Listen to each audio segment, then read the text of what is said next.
Okay? Maksudnya, oinos ini fermented dalam bahasa Inggrisnya adalah kalau you can get drunk by drinking too much wine. Orang yang minum anggur terlalu banyak boleh menjadi mabuk. Sebab anggur ini memabukkan. Oinos. Jadi kamu boleh periksa perkataan oinos dalam kamus bahasa Yunani. Dan bukan saya mau sombong diri, saya ada PhD dalam Alkitab. Jadi saya harap kamu percayalah. Pastor 5 tahun mengajar bahasa Yunani di Singapura. Saya bukan main-main. Di sekolah saya mengajar di Singapura adalah petaraf dunia. Kerajaan Singapura pun iktiraf. Yale University ada MOU bersama sekolah yang saya ajar. Saya adalah orang Sabah pastor SID pertama sebagai pensyarat perjanjian baru di Singapura. Oke, dan saya mau beritahu ini sebab waktu itu kenapa saya dapati masalah. Sebab ada satu fahaman di kalangan gereja SID, perkataan anggur itu hanya anggur manis saja. Hanya kalau minum anggur itu manis saja, bukan yang memabukkan. Oke, saya tidak mau terlalu lama bahas, nanti kamu masih muda, kamu boleh tanya dengan pastor nanti. Saya beri kamu setiap kali ada kelas, saya beri kamu banyak masa untuk bertanya. Tadi penetua pun ada petik satu ayat di Titus tentang tanggung jawab wanita. Ada satu ayat yang sebab saya bawa itu tablet saya, terus saya baca itu bahasa Yunani dia. Di situ adalah perempuan wanita yang saleh, yang takut dengan Tuhan, bukan kaki botol. Saudara tahu itu kaki botol, bukan pemabuk. Dan ada perkataan oinos di situ, pasti ada baca itu. Maksudnya tidak boleh diperhambakan, tidak boleh ketagih arak, tidak boleh ketagih anggur.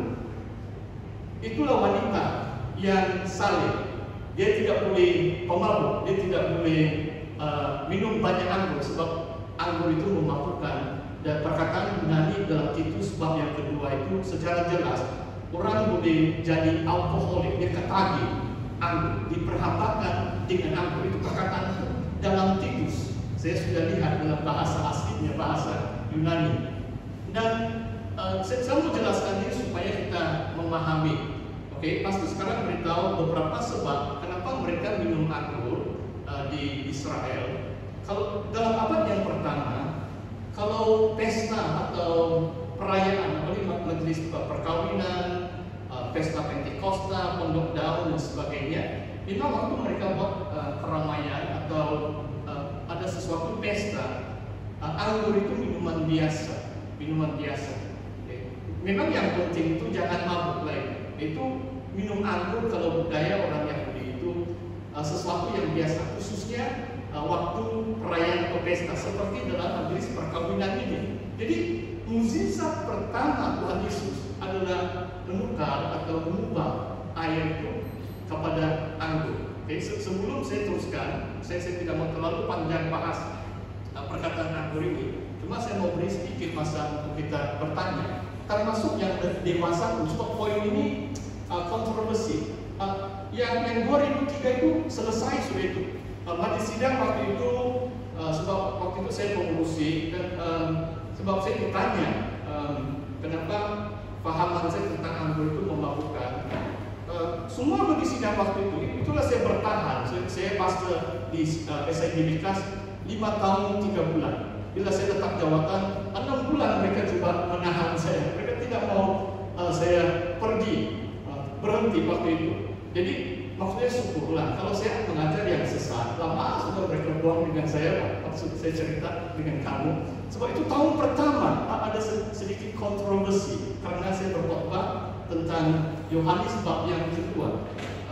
Dan saya mau katakan di sini bahwa saya cuma jelaskan perkataan oinos. Saya tidak pernah mengajar orang minum anggur dan nanti kalau kita mau tahu peraturan, sebab kalau terlalu banyak bahas ini nanti banyak yang tidak selesai. Tapi saya beri kamu masa bertanya supaya hati kamu tenang. Mana tahu kamu sudah panas hati sudah sekarang. Haleluya. Ada pertanyaan kamu dari remaja dulu, sebab ini poin yang penting.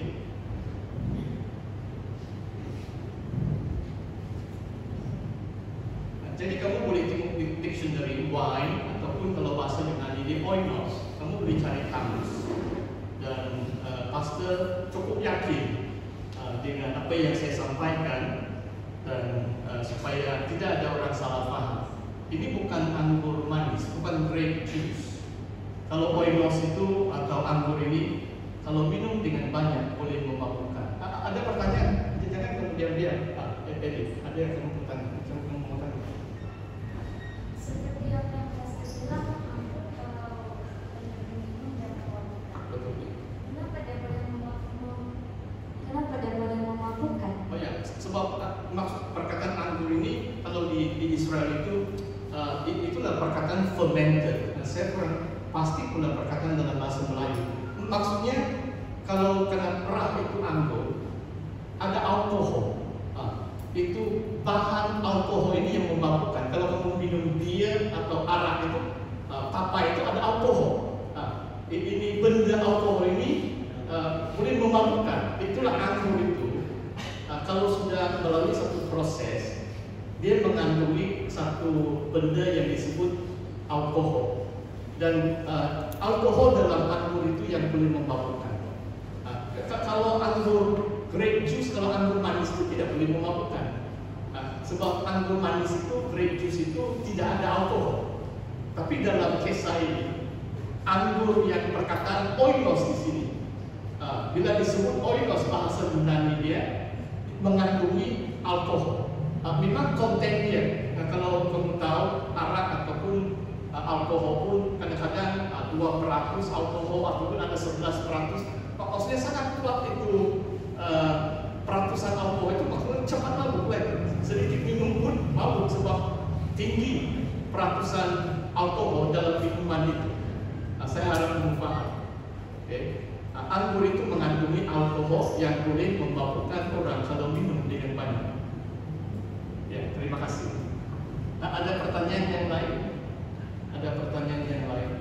Ya, pastor tadi kongsikan pengalaman saya waktu pastor di Likas. Sebab mungkin ada 1-2 orang mereka menyangka bahwa pastor baru mereka, sebab itu tahun pertama.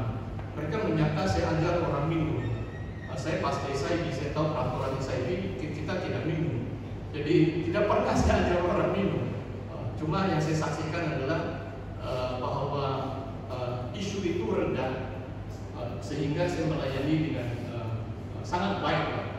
Di sidang di Likas, mereka sangat mengasihi saya, menyokong saya, dan isu itu berlalu setelah beberapa bulan. Mereka sangat memahami, bukan saya mengajar, saya persiapkan minum. Saya cukup memahami peraturan SIB dan saya patuhi peraturan SIB yang melarang orang minum minuman keras. Saya harap memahami.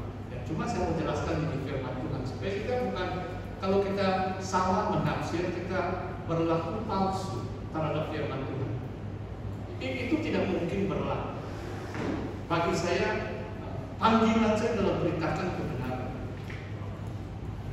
Saya tidak boleh memalsukan firman Tuhan karena takut dengan manusia atau peraturan gereja sekalipun. Oke, saya teruskan.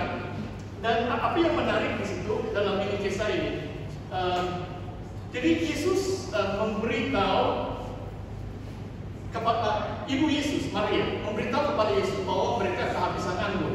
Nampaknya macam Maria, kamu tahu Ibu Yesus kan, nama dia Maria. Tidak tahu kenapa diberitahu anaknya Yesus kehabisan anggur, macam dia harap Yesus melakukan sesuatu.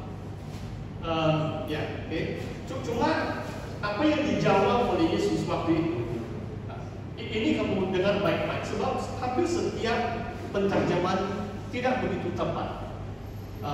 Bahasa Indonesia, bahasa bersih Borneo, bahasa berita baik pun macam tidak begitu tepat. Jadi sebab pastor cukup lama belajar bahasa Yunani, jadi saya selalu melihat bahasa aslinya. Saya terjemahkan ayat 4 seperti ini. Jawaban Yesus terhadap ibunya agak kasar atau keras. Itulah saya harap kamu boleh baca tafsiran pastor. Apakah urusanmu dengan aku, perempuan? Waktuku belum tiba. Itu yang sebaik-baik yang saya boleh terjemah.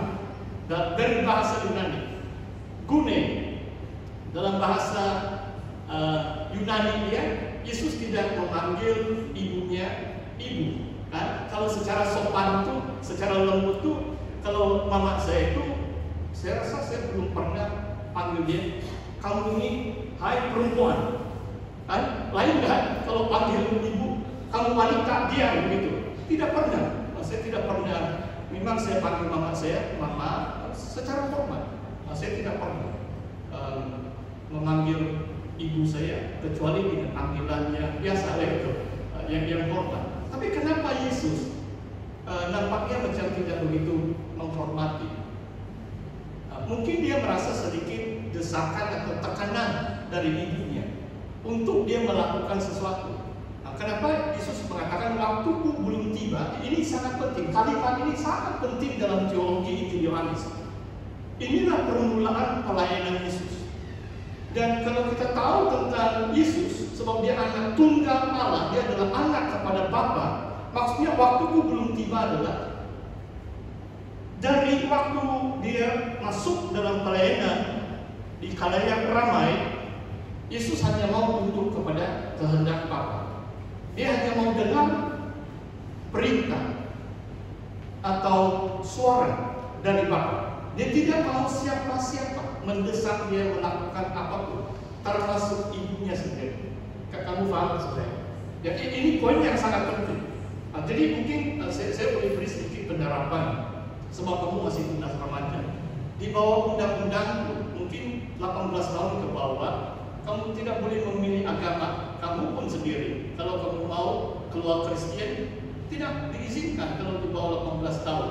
Sebab dalam perundangan perlembagaan, ibu dan bapak mempunyai hak menentukan agama anak-anak mereka 18 tahun ke bawah. Itu dalam perlembagaan persekutuan Malaysia. Maksudnya undang-undang kita lah di negara kita. Jadi maksud saya di sini adalah mungkin setelah kamu mencapai 18 tahun atau 19 tahun, baru kamu ada kebebasan. Kamu berhak mengambil keputusan sendirilah, termasuk memilih agama. Memang pastor beri contoh, jangan kamu tidak mau percaya Yesus. Ini tentang keselamatan jiwa, ini tentang surga dan neraka dan lain-lain.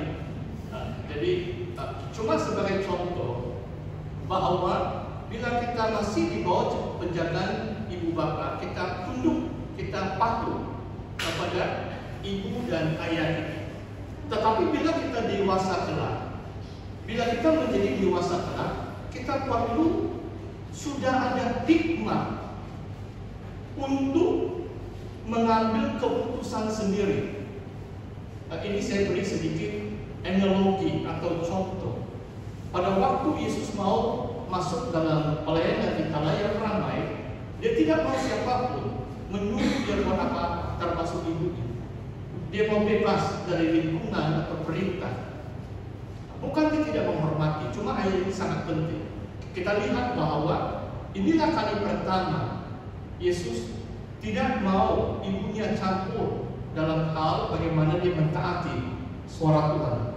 Mulai hari itu, dalam waktu dia berada di perkawinan di Kana, kalau di dalam kitab Injil Yohanes, Yesus hanya mau tunduk taat kepada suara Bapa, yaitu kehendak Bapanya di sorga. Bapa di sorga yang mengutus Yesus ke dalam dunia menjadi juru selamat.